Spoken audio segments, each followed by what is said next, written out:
1차 삼두 정치. 누구 떠올라요? 1차 삼두 정치 하면은. 자, 해적 소탕하면서 유명해진 폼페이우스. 로마 최고의 부자? 문 좀 닫아, 개인아. 크라수스. 그리고, 자, 갈리아 원정으로 유명해진 카이사르. 최종 승자는 카이사르였죠? 그죠? 카이사르가 이들을 이제 크라수스는 전쟁에 다 죽고 폼페이우스 제거하고 카이사르가 이제 권력을 장악하는데 카이사르가 권력 장악하면서 한 게 뭐였죠?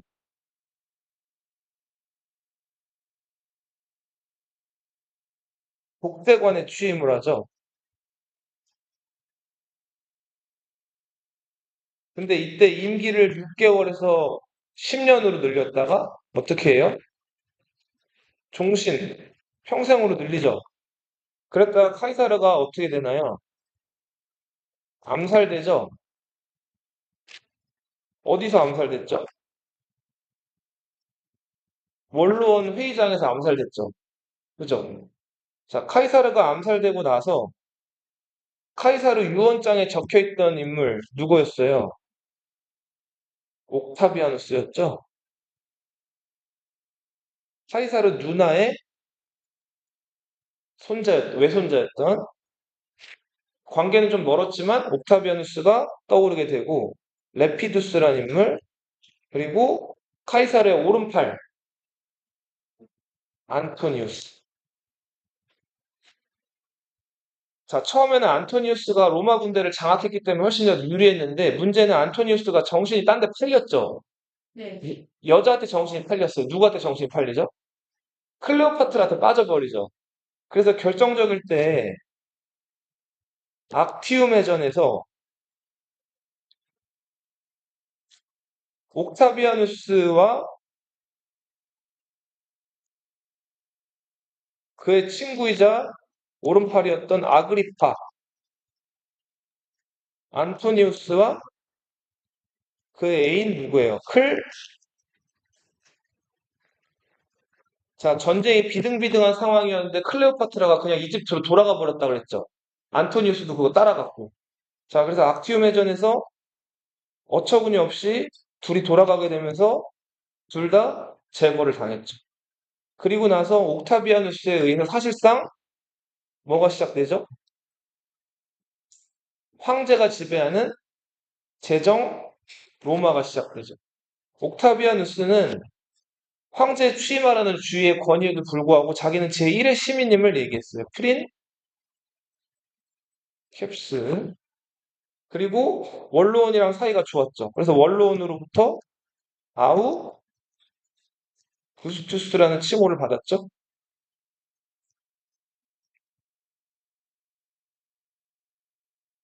옥타비아누스는 이제 정말 정치도 잘하고 이제 로마를 잘 다스렸는데 안타깝게도 이제 한 번의 원정에서 한번 크게 패한 적이 있어요. 게르만 원정. 게르만 지역을 원정 나갔다. 게르만족은 라인강 동쪽, 다뉴브강 북쪽에 있는 지역이었죠. 여기를 갔다가 여기서 어떻게 됐어요? 아끼는 로마 세 군단이 모조리 전멸당했죠. 그죠?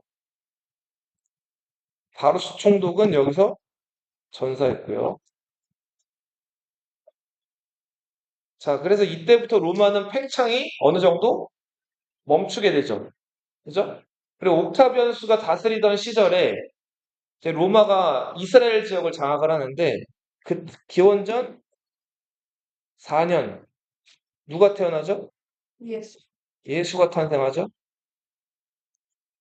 예수는 여러 가지 기적을 선보이면서 많은 유대인들로부터 이제 인기를 얻게 되고 로마에서 요구하는 황제 숭배를 거부했죠. 그러면서 하나님의 나라를 얘기하고 다니면서 하나님 앞에서는 모두 다 평등하다고 얘기를 했죠. 이러다 보니까 로마인들은 물론 유대인들 중에서도 그 랍비들, 율법을 해석하는 랍비들이 예수를 굉장히 싫어했죠. 그래서 예수를 로마에 팔아 넘기잖아요. 그렇게 해서 예수가 끔찍한 십자가형을 당했죠. 자, 십자가형을 당한 예수. 이제 그렇게 죽었나 싶었는데 베드로와 바울 같은 사람들에 의해서 그 예수의 어떤 전설, 그리고 예수가 행했던 기적, 이런 것들을 이들이 설파를 하고 전도하고 선교를 하러 다니죠. 그러면서 각 지역에 교회가 만들어지고 교단이 만들어져요. 그러면서 새롭게 만들어진 종교가 기독교가 성립이 되죠. 유대교에서 이제 기독교로 크리스트교로 하나 발전을 하게 되죠. 기독교는 초창기에 굉장히 좀 기반도 약했고 박해도 많이 받았다 그랬어요. 로마 안에서. 자, 그러다가 이제 옥타비아누스가 죽었는데 옥타비아누스 죽었을 때 자식이 없었죠. 그래서 자기 피가 섞인 사람한테 이 황제 자리를 물려주고 싶었는데 어쩔 수 없이 자기 두 번째 부인이 데리고 온 전처의 자식 티베리우스라는 장군한테 황제 자리를 물려줬다 그랬죠. 처음에는 정치를 잘하나 싶었는데 자, 점점 자기 속내가 드러나더니 그 카프리라는 섬에 카프리선 얘기했죠? 카프리라는 섬에 숨어 들어가가지고 말년에는 정치를 제대로 안 했다 그랬어. 자, 그러면서 온갖 거기서 음란한 행동이나 그런 행동들을 했다 그랬죠? 그리고 티베리우스는 자기 자식이었던 그, 저번 시간에 저, 게멜루스라는 자식과 그리고 옥타비아누스의 피가 섞여 있는 그, 칼리굴라라는 또 이제 황제 후보군이 있었는데 결국은 옥타비아누스의 유언을 무시할 수가 없어가지고 칼리굴라라는 사람한테 황제 자리를 물려주게 되는데 그냥 물려주고 싶지가 않았던 거예요. 자, 그래서 자기 아들이었던 죄송합니다. 손자죠. 이 게멜루스랑 칼리굴라를 공동 황제로 임명을 해요. 자, 근데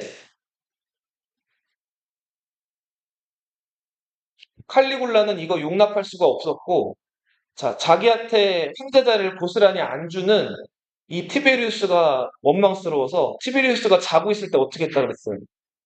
그쵸. 베개로 얼굴을 둘러가지고 죽여버렸다 그랬죠? 자, 그렇게 해서 칼리굴라가 황제가 되고 자기랑 공동 황제가 원래 될 뻔했던 게멜루스도 다 죽여버린단 말이에요. 칼리굴라가 황제가 된 다음에 6개월 정도는 그냥 멀쩡해 보였는데 6개월 정도 황제하다가 잠깐 아팠다 그랬죠. 혼수 상태에 빠져서 몇 달 동안 누워 있다가 일어나는데 그때부터 이제 깨어난 다음에 온갖 그 도저히 입에 담을 수 없는 그런 폭정들을 많이 했다 그랬죠? 영화 나중에 보라 그랬어요. 칼리굴라 커서 지금 보면 안 돼요. 자, 그리고 칼리굴라가 죽고 클라우디우스라는 칼리굴라의 삼촌이 황제가 돼요. 이 클라우디우스는 뇌성마비가 있었다 그랬죠. 그래서 걷는 것도 좀 많이 불편하고 한번 웃기 시작하면 웃음을 멈추질 못했다 그랬죠. 그리고 자꾸 말할 때 침이나 이런 것들이 입이 안 다물어져가지고 어떻게 된다 그랬어요. 침이 막 흘러나왔다 그랬죠. 자, 이 모자란 황제의 부인은 아그리피나, 칼리굴라의 여동생이었는데 따지고 보면은 클라우디우스한테는 조카뻘인 여자였는데 그 황실의 어떤 혈통의 순수성을 위해서 근친혼을 하게 된 거예요. 자, 클라우디우스의 자식은 브리타니쿠스, 아그리피나의 자식은 네로.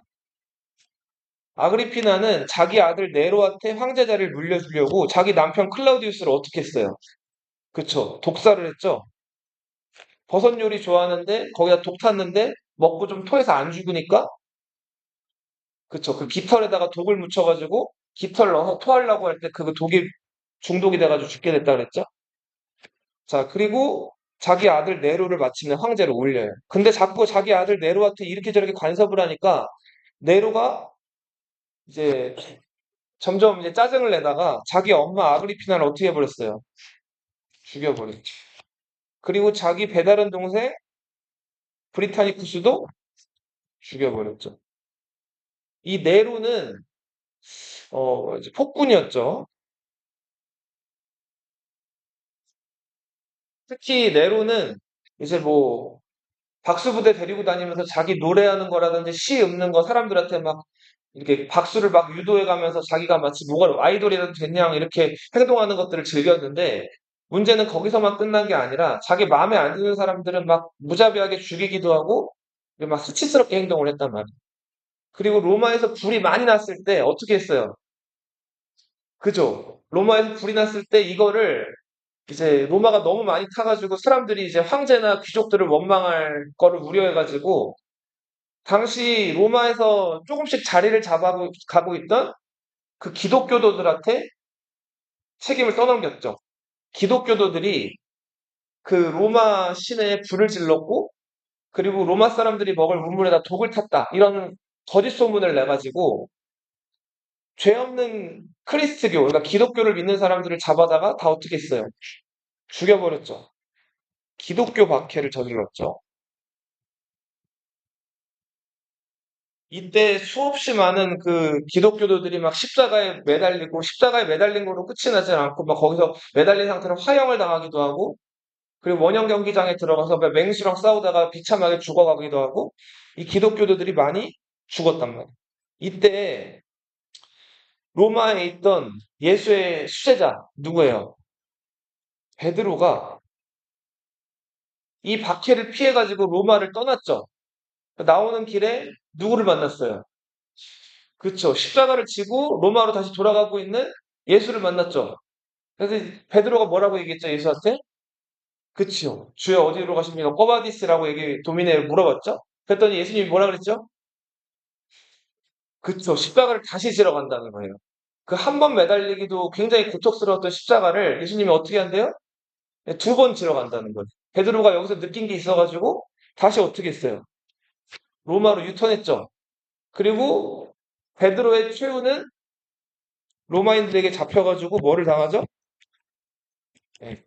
사실은 십자가형을 당할 건데 자기를 그냥 거꾸로 매달아 달라고 부탁을 했다고 하죠.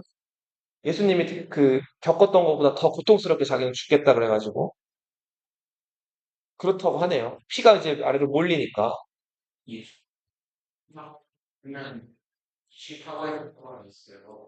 뭐 그렇죠. 네. 그렇게 해서 이 베드로가 이렇게 죽으면서 이 이후에 이 베드로의 후계자를 자처한 사람들에 의해서 뭐라고 불리게 됐을까요? 교황이라고 불리게 되죠. 어, 자, 네로가 죽은 다음에 이제 로마 여러 지역을 다스리던 총독들이 앞다투어서 로마로 달려오게 돼요. 네 명의 그 장군들이 그 황제자리를 놓고 다투는데 그래서 네로가 죽고 나서 이 혼란한 시기를 네 황제의 해라고 불러요. 이 네 장군들과의 싸움에서 최종 승자는 누구였을까요? 그냥 요거는 TMI지만 그냥 알아두세요. 베스파시아누스라는 사람.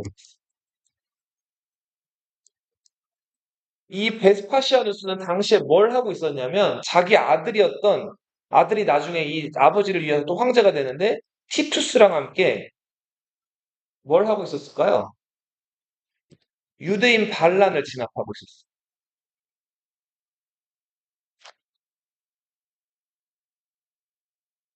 자, 유대인들은 그 이스라엘 지역에 사는 사람들이죠. 근데 여기를 옥타비아누스 고시대 때 지배를 해놨는데 자꾸 로마에서 황제 숭배를 요구하니까 유대인들이 이거를 못 견뎌가지고 뭘 일으킨 거예요? 반란을 일으킨 거예요. 그래서 그 당시에 베스파시아누스랑 그 아들이었던 티투스는 이 유대인 반란을 진압하느라고 정신이 없었다. 근데 이때 유대인 반란 진압 과정에서 어, 자, 이렇게 생긴 어마어마하게 높은 절벽이 돼 있는 여기 또 위에 사람들이 살 수 있는 공간이 있는 그 요새가 있었거든요. 이 요새가 마사다 요새. 무슨 요새? 마사다 요새. 자, 여기를 로마군들이 공격을 하려고 하는데 이 절벽이 50m가 넘어요. 여기 막 암벽 등반할 수 없죠. 암벽 등반하려면 얘네가 위에서 뭐 돌을 굴린다든지 또 이거 회방을 놓기 때문에 이 유대인들 여기 들어가가지고 이제 그 버티니까 이거를 진압하기가 어려웠단 말이에요. 근데 이때 얘네들은 그럼 먹을 걸 어디서 구했을까? 이 유대인들, 위에 있는 유대인들은. 여기가 농사를 짓기에는 좀 부족했고 땅이 여기서 비둘기를 길렀다는 거예요. 비둘기를 양식하다시피 이제 길러가지고 비둘기를 털을 뽑아가지고 잡아먹는. 그리고 이제 여기가 이제 기온 차이가 좀 심해가지고 아침이랑 낮에 그때 그러면 뭐가 맺혀요? 이슬이 맺히죠. 그 이슬로 식수를 대신했다. 그래도 굉장히 부족한 양의 물과 음식인데 그걸로 버티면서 이 유대인들은 그 종교적으로 딱 뭉쳐 있는 사람들이기 때문에 아무리 신체적으로 힘들고 어떻게 해도 버틴단 말이에요. 근데 결국은 로마 군대는 이제 요거 나중에 문화할 때 배우겠지만 로마인들은 길이 없으면 길을 만들어요. 자, 그리고 안 되면 어떻게 할까요? 되게 하는 군인들이 로마군이. 그리고 적에게 아무리 적이고 원수라고 해도 보기 로마한테 유리한 게 있거나 도움이 된다고 하면은 그대로 어떻게 할까요? 그거를 카피를 해요.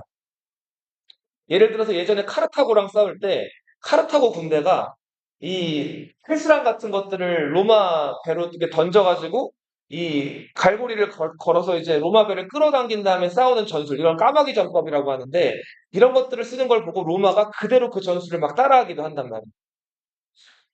그렇죠. 맞아요. 자, 그런 식으로 이 로마 군대는 안 되면 되게 하라. 그리고 우리에게 유리한 게 있으면은 자존심이고 뭐고 어떻게 한다? 그대로 베끼는 거예요. 자, 그리고 로마 군대는 아까 말씀드렸듯이 안 되면 되게 하라. 그래서 이 건축이라든지 이런 데 굉장히 능했던 군인이면서 공병들이 많았는데, 자, 이렇게 요새가 견고하니까 로마 군들이 어떻게 했을까요? 여기다가, 그치, 흙을 붓는 거예요. 흙을 부어가지고, 자, 몇 달에 걸쳐서 여기다가 산을 쌓아요. 그 다음에 여기를 등반하기 시작을 해요. 자, 그리고 유대인들을 공격해 들어가서 다 이제 여기 유대인들을 죽이려고 여기 올라가 봤더니 어떻게 돼 있었을까요? 유대인들이 다 자살을 했어요. 아, 자살이 아니라, 자, 유대인들 그 교리에 의하면은 자살을 하면 천국을 갈까요? 못 가요? 못 갈까요? 천국을 못 가요. 기독교에서는 자살하면 천국을 못 간다고 돼 있어요. 지옥 간다고. 그래서 이들은 어떻게 했을까요? 맞아요. 자, 서로 죽이는데 어떻게 죽일까요? 리더 하나가 무작위로 숫자 하나를 딱 불러요. 4 혹은 3 혹은 5를 불러요. 그럼 어떻게 돼요? 369 너희 그런 거 해봤죠? 자, 1, 뭐 예를 들어 3을 외쳤어요. 1, 2, 3 걸렸죠? 그러면은 바꿔. 그러면 그 옆에 있는 사람이 3의 배수에 걸린 사람들을 죽이는. 자, 그런 식으로 돌아가면서 계속 그렇게 사람들이 하나하나씩 서로 죽이다 보면 어떻게 돼요, 결국은? 결국 남지 않죠? 그죠? 한 명 남죠? 그죠? 근데 리더가 먼저 죽기도 해요. 동시에 찌를 수도 있죠. 근데 이제 보통은 한두 명은 살아남아요. 그러면 그 두 명은 보통 항복을 해요. 다 죽지는 않아요. 근데 항복해서 살아남은 유대인 중에 하나가 요세푸스라는 유대인이었어요. 근데 이 유대인이 우리가 지금 로마에 대해서 알고 있는, 지금 선생님이 너희들한테 얘기해 주고 있는 이 그 로마에 관련된 이야기나 이런 것들을 아주 꼼꼼하게 열심히 기록해 놓은 유명한 유대인 역사가요.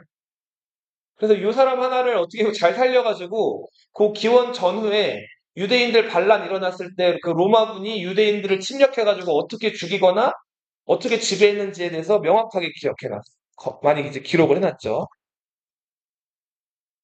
자, 그래서 아무튼 이 베스파시아누스는 이 요세푸스는 또 역사가이기도 하면서 예언이라든지 점술 이런 것들에도 능했다 그래요. 그래서 여러 가지 조언들을 베스파시아누스에게 하는데 베스파시아누스가 예루살렘을 함락시키는데도 큰 공을 세우게 되죠. 그래서 베스파시아누스는 아무튼 이 요세푸스의 도움을 받아가지고 유대인 반란들을 잘 진압을 하고 있을 무렵이었는데 로마에서 네로가 죽었다는 얘기가 들어와요. 자, 네로가 이제 나쁜 짓들을 많이 하다가 결국은 여러 귀족들이랑 각 지역에서 총독들의 반란이 일어나가지고 결국은 자살을 하게 되거든요. 자, 네로가 죽으면서 베스파시아누스도 자기가 이끄는 로마 군대를 이끌고 로마로 돌아가요. 그리고는 다른 경쟁자들을 물리치고 마침내 황제가 된다. 베스파시아누스가 황제가 된다면 한 일은 자, 로마 시민들이랑 이제 전쟁이 끝나고 나서 할 게 없어진 로마인들, 심심해진 로마인들에게 어떤 즐길 오락거리를 제공해주기 위해서 자, 경기장을 하나 만들어요. 그죠? 원형 경기장. 거대한 원형 경기장 뭐를 만들었을까요? 콜로세움이라는 경기장을 만들죠. 그리고 이 콜로세움 경기장에서 이제 여러 이제 이벤트들을 많이 개최하죠. 예를 들어서 아프리카라든지 그런 정복 지역에서 잡아온 맹수들이랑 검투사들이랑 싸움을 붙이는 것도 아주 중요한 이벤트였고, 그냥 검투 노예들끼리 사투 벌이는 것들도 자주 이루어졌고, 자, 이것도 사람들이 이제 질려하니까 뭘 했을까요? 맞아요. 이 콜로세움 안에 이제 보면은 역사가들, 과학자들이 달라붙어서 조사를 해보니까 이 콜로세움 안에 배수 시설이 엄청 잘 돼 있는 거예요. 자, 또 기록과 그 배수 시설을 통해서 이제 미루어 봤을 때 이 콜로세움 그 원형 경기장 안에 물을 가득 채울 수 있다 그래요. 자, 그래서 사람 키보다 더 높게 물을 채운 다음에 여기다가 뭐를 띄웠을까요? 배를 띄우는 거. 위를. 그죠? 그 다음에 모의 회전을 시키는. 과거의 그 악티움 회전이나 이런 것들 있죠? 이런 것들을 재현하면서 그런 로마 시민들이 봤을 때 굉장히 막 재밌을 만한 그런 오락거리들을 이제 콜로세움에서 계속해서 제공하게 됩니다. 자, 베스파시아누스가 죽고 나서 그 아버지랑 같이 유대인 반란을 진압했던 티투스, 금방 죽어요, 병으로. 그 다음에 뒤를 이어서 황제가 된 사람이 도미티아누스, 베스파시아누스의 아들이었어요. 국군이었어요. 원로원이랑 사이가 안 좋았고. 그래서 결국은 자기 근위대한테 암살을 당해요. 자, 그리고 당시 로마의 또 뛰어난 장군이었던 네르바라는 사람이 있었는데 이 사람이 원로원에 의해서 황제로 추대가 돼요. 네르바는 2년 짧은 황제 기관이었지만 그래도 나름 로마를 안정시킨 인물이고 네르바 뒤를 이어서 트라이아누스, 하드리아누스, 그쵸.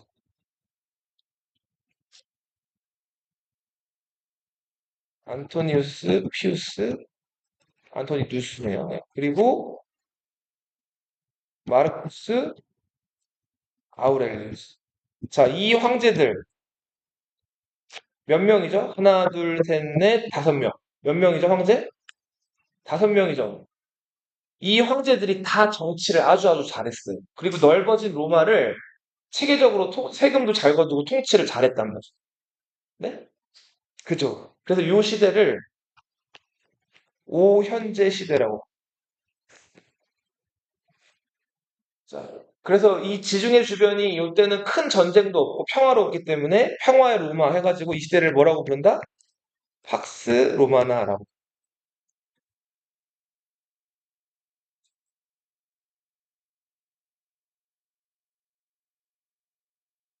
안토니누스 피우스라는 황제가 재위하던 시절에는 역사가들이 이런 불평을 늘어났다 그래요.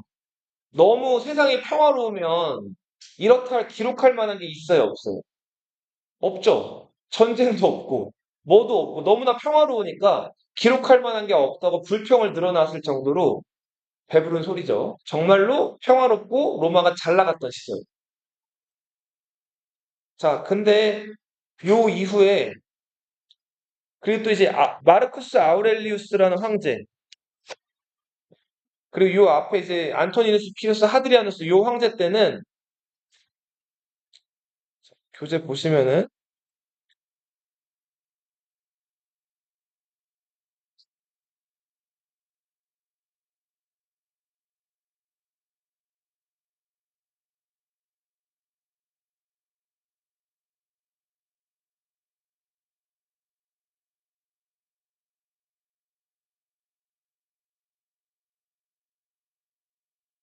자, 이게 5명의 황제들인데 보세요. 이 황제들 처음 2명은 자, 이 처음 2명이랑 요 3명이랑 차이가 어때요? 어떻게 달라요? 수염이 있고 없고 머리 스타일도 어때요? 다르죠? 자, 뒤에 3명은 머리 스타일을 지금 어떻게 했어요? 뽀글머리 파마를 했죠. 그죠? 예. 그리고 수염도 어떻게 했어요? 덥수룩하게. 길렀죠. 근데 앞에 황제들은 머리도 되게 단정하게 깎고 수염이나 이런 거 다 면도를 했죠. 갑자기 왜 이게 스타일이 바뀌었을까요? 유행. 로마 사람들이 뭐 하는 거 좋아한다고 그랬지? 유리한 게 있거나 자기보다 더 나은 게 있으면 어떻게 한다 그랬어요? 다 그대로 베낀다 그랬죠. 이스라엘도 이스라엘인데 그거보다 더 서쪽에. 맞아요. 자, 로마가 라틴어나 이런 걸로 이탈리아 사람들이 자기들 자부심 뽐내면 옆에서 코웃음 치는 나라가 어느 나라예요? 그리스예요. 예. 우리는 소크라테스, 플라톤, 아리스토텔레스의 나라야. 항상 우리 서양 역사 얘기하거나 서양의 신화 얘기할 때 서양의 제일 고대사 하면 첫 번째에서 뭘 배워요? 그죠? 그리스를 먼저 배우죠. 신화할 때도 로마 신화라고 안 하고 먼저 뭐가 나와요, 항상? 그리스 로마 신화 나오죠. 이 로마 사람들은 이제 뭐 길이 없으면 길을 내고 자, 사람들이 머물 그 이제 이렇게 빌라라든지 이렇게 집을 딱 짓거나 아니면은 그 수로를 건설하거나 이렇게 아주 실용적인 데서 건축이나 이런 데서는 아주 능하고 잘했는데 문제는 자기들이 뭔가 새로운 것들을 만들어내는 거에서 좀 약했단 말이에요. 자, 인간 그 지혜, 사람 그 뭐랄까 지혜에 대해서 연구하는 학문이 철학이죠. 그 철학에 있어서 가장 앞서 있고 가장 선진적인 나라가 그리스였죠. 로마는 이 그리스에 대해서 그 철학에 대해서는 열등감이 되게 컸어요. 그래서 로마 사람들이 당시 이제 공부를 좀 하려고 한다 하면은 어디로 유학 가는 게 대세였을까요? 그리스로 유학 가는 게 대세였어요. 로마 사람들 중에서 그리스로 유학 가는 사람들이 많았는데 자, 이게 지금 오늘날의 한국이랑 비교를 해본다면 로마 사람들이 그리스로 유학을 가는 거는 한국에 있는 사람들이 미국의 저 하버드나 미국에 있는 그 아이비리그 유명한 대학교에 유학 가는 거랑 마찬가지 개념이었다. 거기서 이제 철학이나 그런 것들을 배우고 오는.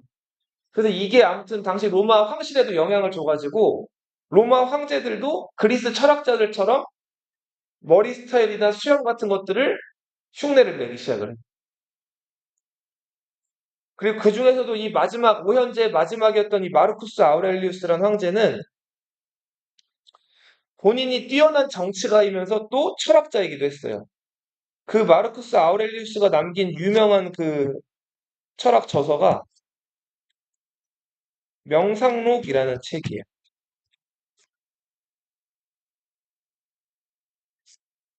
자, 마르쿠스 아우렐리우스는 오현제 시대의 마지막 인물이라고 했죠. 그죠? 자, 평화로웠던 로마가 마르쿠스 아우렐리우스 때까지 물론 좋긴 좋았는데 문제는 주변의 침략들을 슬슬 조금 조금씩 받으면서 로마 영토가 조금 조금씩 작아지고 있던 시기이기도 했어요. 황제 입장에서 이거 두고 볼 수 있어요, 없든? 없죠. 그래서 이걸 지키려고 마르쿠스 아우렐리우스는 평생 그 로마 변방을 왔다 갔다 하면서 전쟁을 치른 사람. 이때 이제 게르만족들이 조금 조금씩 로마로 들어오기 시작을 했고 이거 막아내는 게 보통 일이 아니었단 말이에요. 그래서 그 전쟁이라고 하는 거는 선생님 봐봐. 생과 사가 왔다 갔다 하는 곳이죠. 그죠? 그래서 그 무섭고 또 혹은 고통스럽고 어려운 상황에서 틈틈이 자기 이런 조그만 수첩에다가 기록해 놓은 그 기록을 바탕으로 써놓은 그 일종의 마인드 컨트롤하는 그 기록이 뭐다? 명상록이. 이게 대학교 가면은 대학생들 필독도서 100권 안에 보통은 들어가 있어요. 나중에 이제 크시면 아니면 뭐 기회 되시면 도서관에서 얼마든지 빌려보실 수 있으니까 되게 짧아요, 내용도. 한 100페이지가 안 되거든요. 나중에 기회 되시면 보시면 돼요. 자, 그리고 마르쿠스 아우렐리우스는 특히 어디서 골머리를 앓았냐면 라인강, 다뉴브강. 라인강은 지금의 독일에 있는 강이라고 했죠? 라인강 동쪽 지역, 다뉴브강의 북쪽 지역. 지금은 독일이라고 불리는 게르만족들이 살고 있는 지역이에요.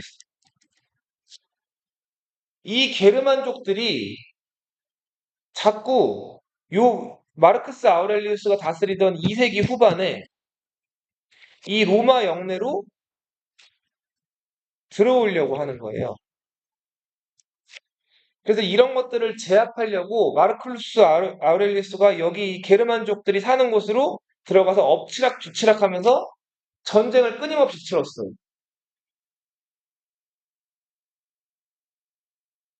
자, 그리고 자기 아들이었던 콤모, 콤모두스한테도 이 전쟁터에 데리고 나가가지고 경험을 시켜준답시고 이 게르만족들이랑 그 싸우는 과정이나 모습 같은 것들을 막 보여주기도 했단 말이야. 근데 요 전에 이 오현제들은 이 관계가 우리 보통 동양 같은 경우에는 아버지가 아들한테 왕자를 물려주죠. 그죠? 이 중에서 부자 관계가 하나도 없어요. 다 로마에서 뛰어난 장군들이나 원로원에서 인정받은 장군들한테 왕자리를 물려주는 형태로 로마가 황제 자리를 이렇게 이어갔단 말이에요. 마르쿠스 아우렐리우스 그렇게 뛰어나고 명상록 같이 유명한 아주 뛰어난 책을 남겼던 철학자이기도 했던 사람이 늙어서 죽을 때쯤 되니까 판단력이 흔들렸어요. 다른 뛰어난 장군들이 많았는데 자기 주변에 죽기 직전에 자기 황제 자리를 누구에게 물려줬을까요? 그치. 별 능력도 없고 아무리 봐도 마음에 안 드는 자기 아들한테 황제 자리를 물려준 거예요. 이게 이제 로마 비극의 시작이죠. 이 콤모두스는 말씀드린 것처럼 별 능력이 있었다 없었다? 없었어요. 아버지가 죽자마자 그 중요한 게르만족과의 그 초전방 전선에서 바로 로마로 돌아와. 왜 로마로 돌아왔을까? 이유. 그것도 있고 귀찮아서 또 정답. 그 게르만족들 살고 있는 그 지금의 독일 지역은 지금이나 독일이지 그 당시 때는 빽빽하게 그냥 수령 오래된 나무들만 울창하게 있는 그냥 말 그대로 밀림지대예요. 빽빽하게 그 나무들이 모여 있는. 그러니까 여기는 뭐 놀고 먹고 할 게 없어요. 오로지 그 게르만족들, 야만족들을 상대로 싸우고 전쟁밖에 없단 말이에요. 근데 로마 수도로 돌아가면 어때요? 미녀들도 있고 술도 있고 놀 게 많죠. 황제 자리를 누리겠다고 돌아간 거. 자, 그 다음에 뭘 했을까요? 로마로 돌아가서 놀아요. 노는데 그냥 놀다 보니까 또 질리기도 하고 얘도 약간 그 자뻑이 있었어요. 어떤 자뻑을 하냐면 그 베스파시아누스가 만들어 놓은 콜로세움 있죠? 그 원형 경기장에서 이제 그 노예들 모아놓고 검투 시합을 벌이는 것들을 자주 열었는데 이것도 지루해지는 거예요. 그러니까 자, 남들이 하는 거 보는 거 지루하죠. 게임도 보는 것도 재밌긴 잘하는 사람들 하는 거 보면 재밌긴 한데 자, 게임 보기만 하면 질리죠. 직접 하는 게 훨씬 재밌죠. 콤모두스 본인이 직접 글래디에이터가 돼가지고 검투 경기장 안에 들어가는 거예요. 자기를 누구의 후예라고 얘기했냐면 헤라클레스의 후예다. 내 위로 가면 알렉산드로스 대왕이 있고 그 알렉산드로스 대왕은 헤라클레스의 후예이기 때문에 나도 헤라클레스의 후예라는 거예요. 그리고 이 사람 헤라클레스가 우리 신화 그리스 신화 보면 뭘 쓰고 다니죠? 자기가 잡은 그 사자 네메아의 사자를 죽인 다음에 그 사나운 사자의 가죽을 벗겨가지고 사자 가죽을 쓰고 다닌단 말이에요. 실제로 콤모두스를 묘사한 그 로마 시대 조각상들 보면은 콤모두스가 사자 가죽을 쓰고 있는 모습들이 많이 조각이 되어 있어요. 사자 가죽 같은 것들을 쓰고 칼을 차고 경기장에 뛰어드는 거예요. 근데 실제로 여러 그 엘리트 검투 노예들한테 훈련을 많이 받아가지고 굉장히 또 검술이 또 뛰어났다 그래요. 그래서 이 상대가 좀 자기보다 조금 약한 이런 검투 노예들을 불러가지고 대결을 벌인 다음에 그들을 다 죽이죠. 그리고는 많은 로마 시민들한테 박수를 받고 자 이런 식으로 놀았다. 자 근데 이거 황제가 할 행동이에요? 아니죠. 그죠? 근데 결국은 이렇게 저렇게 원로원에게서 계속 질책을 받다가 그 원로원 의원 한 명한테 사주를 받은 검투노예가 있었어요. 나르키소스라는 검투노예가 있었는데 이 나르키소스는 알고 보니까 콤모두스의 그 검술 스승이었어요. 근데 이 나르키소스가 술 마시고 자기 침실로 들어가던 콤모두스를 쫓아가가지고 어떻게 버렸을까요? 죽여버린다. 이것도 얘기를 할게요. 자, 요 당시 이제 로마 상황을 좀 얘기를 하면, 자, 로마가 잘 나가던 시절에 정복 지역에서 많은 땅들을 차지했다 그랬죠. 그죠?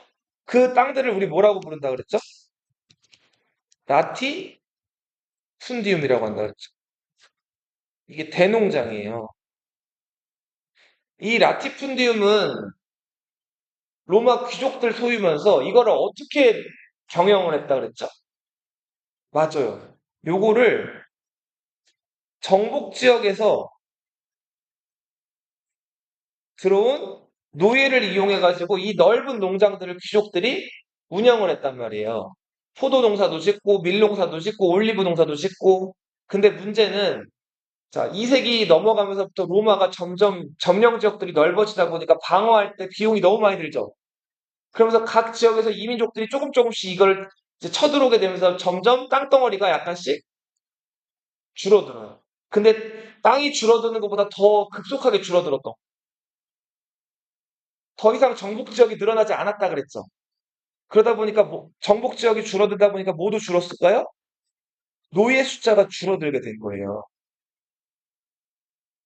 자, 그러니까 그 넓은 라티푼디움을 경작할 만한 노동자들이 없는 거예요. 이거를 그럼 귀족들이 어떻게 했을까요?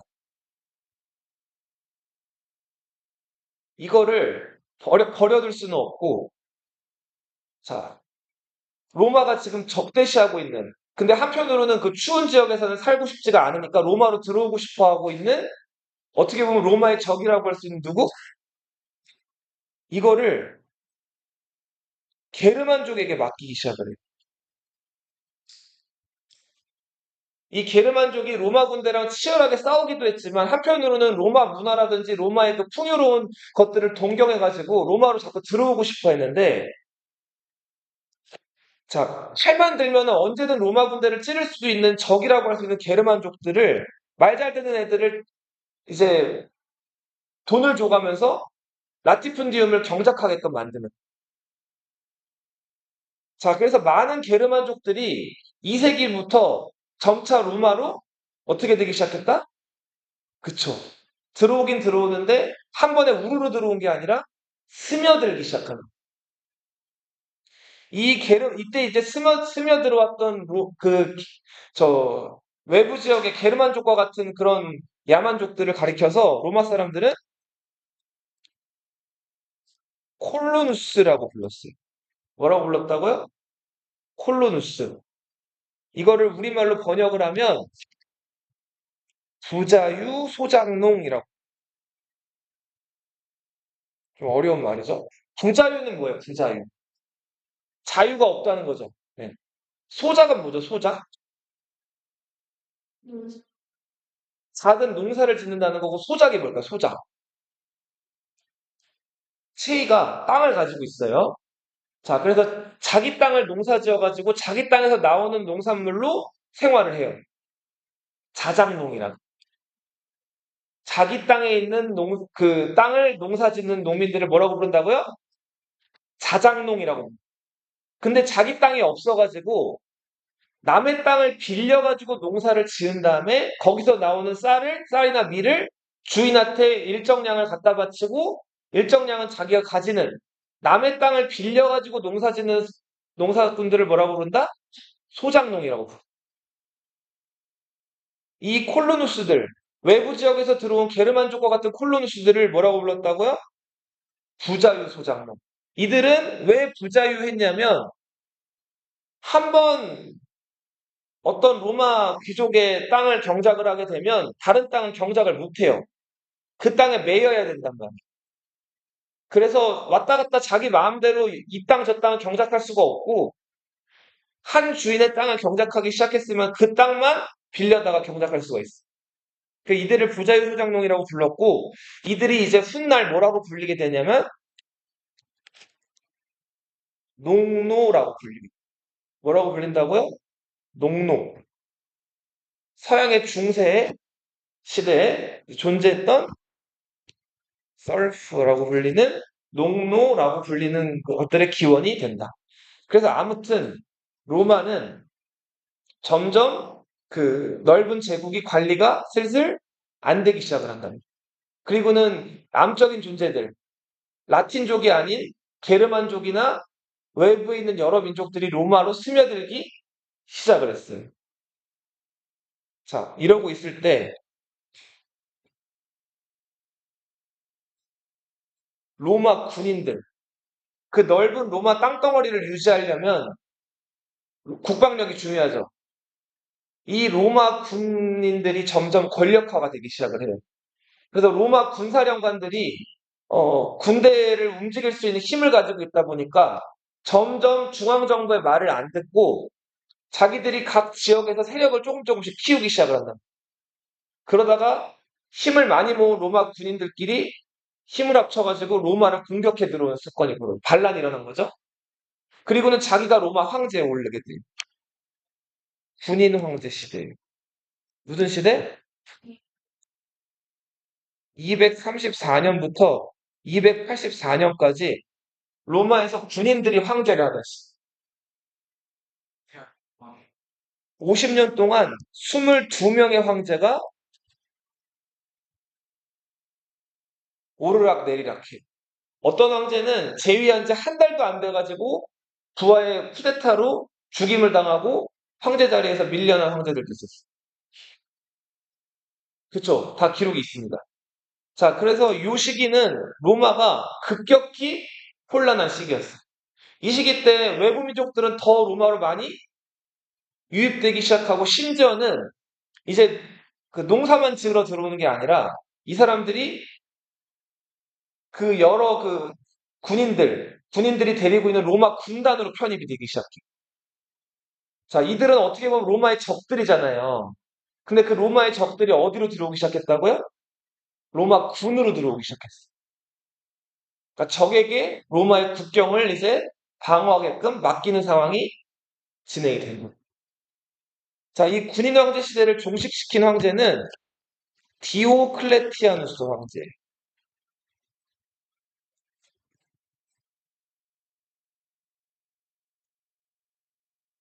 이 디오클레티아누스 황제는 이제 군인 황제 시대를 종식시키면서 로마를 다시 한번 통일하게 되는데, 자, 문제는 다스리다 보니까 로마가 너무 넓어요.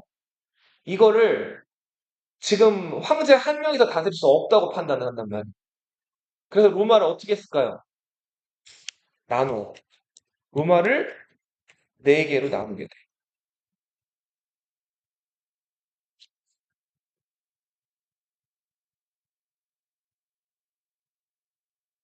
너희,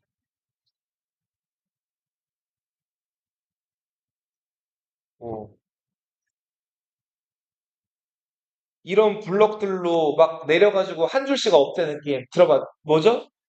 테트리스죠? 테트리스가 왜 테트리스예요? 막 네 조각이니까 테트리스인데 라틴어로 테트라라는 말이 4를 뜻해, 4. 그래서 이 네 조각 블럭으로 구성돼서 한 줄씩 없애는 이 게임을 뭐라고 한다고요? 테트리스라고 한다. 자, 디오클레티아누스가 자기를 따르는 부하 장군 3명한테 자기를 포함해가지고 로마를 4등분으로 나눈단 말이에요. 이거를 가리켜서 테트라르키라고. 네. 이게 몇 분할 통치? 4분할 통치. 이 4분할 통치에서 동방 정제, 동방 부제, 부황제죠? 그리고 서방 정제, 서방 부제. 여기서 정제는 아우구스투스라고 불렀고요. 부제는 카이사르라고 불렀어요. 본인이 동방 정제에 취임하고 자기 부하였던 리키니우스를 동방 부제. 자, 그리고 서방 정제는 이제 막센티우스라는 자기 또 부하에게, 서방 부제는 콘스탄티우스라는 자기 부하에게 넷으로 나눠주거든. 자, 근데 보세요. 권력이라는 게 나눌 수 있어요? 없단 말이에요. 결국은 디오클레티아누스가 살아있을 때는 로마가 4등분이 돼가지고 잘 다스려지나 싶었는데 디오클레티아누스가 은퇴를 선언한 다음에 얼마 있어 죽거든요. 디오클레티아누스 죽자마자 이들끼리 뭐가 벌어졌을까요? 내전이 벌어져.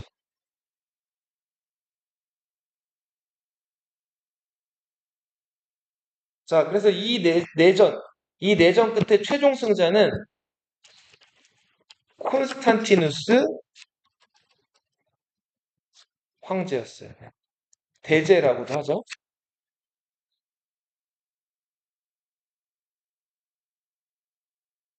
이 콘스탄티누스 황제가 서방의 부제였거든요. 서방 정제였던 막센티우스랑 전쟁을 벌이는데 그게 312년에 밀비우스 다리 전투. 자, 봐봐, 선생님 봐봐. 정제가 땅덩어리랑 군사가 많을까요? 부제가 땅덩어리랑 군사가 많을까요? 정제가 더 땅덩어리랑 군사가 많아요. 좋은 지역들을 차지하고 있고. 근데 서방 부제였던 콘스탄티누스가 서방 정제였던 막센티우스라는 사람한테 도전장을 내민 거예요. 전쟁을 벌였는데 군사 숫자 면에서나 여러 가지 면에서 불리했어요. 자, 그래서 최후의 일전을 남겨놓고 있는 상황이었는데 콘스탄티누스 황제를 누군가 찾아와. 락탄티우스라는 사람이 찾아오는데 이 사람이 뭘 들고 찾아왔냐면 이걸 들고 찾아와요. 십자가를 들고 찾아와요. 당시 이 네로의 박해 이후에도 300년 동안 크리스트교는 끊임없이 이제 전도사들, 선교사들이 열심히 포교를 해가지고 로마 안에서 로마 군인이든 평민이든 귀족이든 할 것 없이 심지어는 콘스탄티누스 황제의 부인마저도 기독교를 믿고 있었단 말이에요. 근데 로마 황실, 특히 이제 황제 같은 경우에는 전통적인 로마의 그 신들을 섬기고 있었기 때문에 기독교를 좋아하지 않았어요. 근데 이 락탄티우스라는 선교사가 와가지고 개종하라고 하는 거예요. 처음에 콘스탄티누스 제자가 이걸 받아들였을까요? 안 받아들였을까요? 받아들이지 않아요. 왜냐하면 자기는 전통 그 로마의 신들을 더 믿었단 말이에요. 자, 그러던 콘스탄티누스 제자가 그 막사에서 잠이 들었어요. 자, 잠이 들었는데 꿈을 꾼다는 말이에요. 꿈에서 누굴 봤을까요? 예수님, 하나님을 목격을 합니다. 자, 그리고 나서 이거 아무래도 이상한데? 자, 그리고 나서 이제 꿈에 깨가지고 이제 그 막사를 나왔는데 그때 마침 하늘에서 뭔가 휘 하고 떨어져요. 자, 이게 많은 역사학자들은 이렇게 얘기를 하는데 가끔 저 우주에서 뭐가 떨어지죠. 그쵸, 유성이 떨어진 거예요. 근데 당시 지금 시대 때도 유성이 떨어지면은 되게 신기한 현상이라고 하는데 그 지금으로부터 1700년 전에 유성이 하나 들판에 퍽 떨어졌다고 생각해봐요. 굉장히 좀 당황스러운 상황이죠. 자, 그래서 콘스탄티누스 대제가 이거를 계시라고 생각해요. 그래서 어떻게 했을까요? 자, 그래서 바로 당시 이제 로마 군인 이제 그 군대 책임자들을 불러가지고 명령을 내리는데 로마 군대는 당시 방패를 들고 있었거든요. 이 방패에다가 이 마크를 새기라 그래요.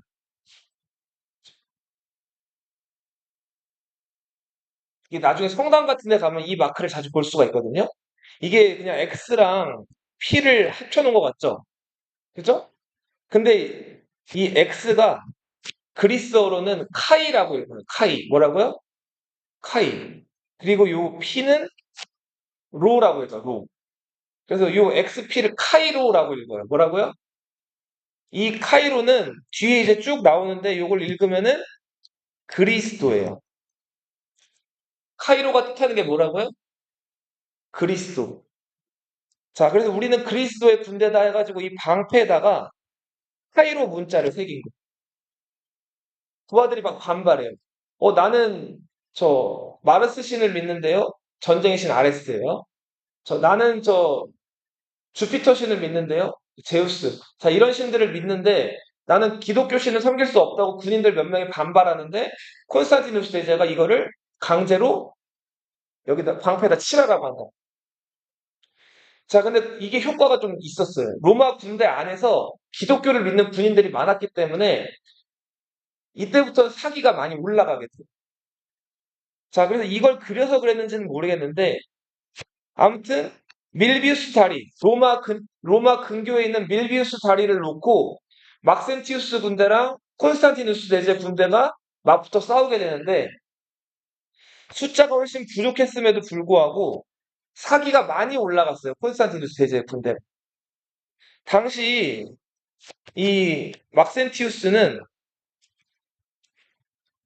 콘스탄티누스 대제를 밀비우스 다리 쪽으로 유인을 한 다음에 이 그 당시에는 다리가 되게 좀 뭐랄까 이렇게 그 좀 불안정했어요. 이렇게 나무 같은 거, 나무 토막 같은 것들을 연결해 가지고 그 사슬, 쇠사슬 같은 것들로 이 그 나무 토막을 이렇게 걸어 가지고 이거를 그 아주 좀 어떻게 보면 약간 불안정하게 만들어 놓은 다리인데 막센티우스 작전은 콘스탄티누스를 유인한 다음에 그 다리의 결쇠를 빼가지고 콘스탄티누스 제재를 비롯해가지고 로마 적군들을 다 강물에 빠뜨리는 것들을 계획을 했단 말이에요. 자, 전쟁이 딱 시작했는데 생각지도 않게 이 콘스탄티누스 대제 군대가 밀비우스 다리 쪽으로 접근을 안 해오는. 자, 그래서 조바심이 났던 이 막센티우스가 이 콘스탄티누스를 유인하려고 자기가 밀비우스 다리로 직접 올라가요. 그 다음에 나 여기 있다 하고 콘스탄티누스 대제에게 막 소리를 지른단 말이에요.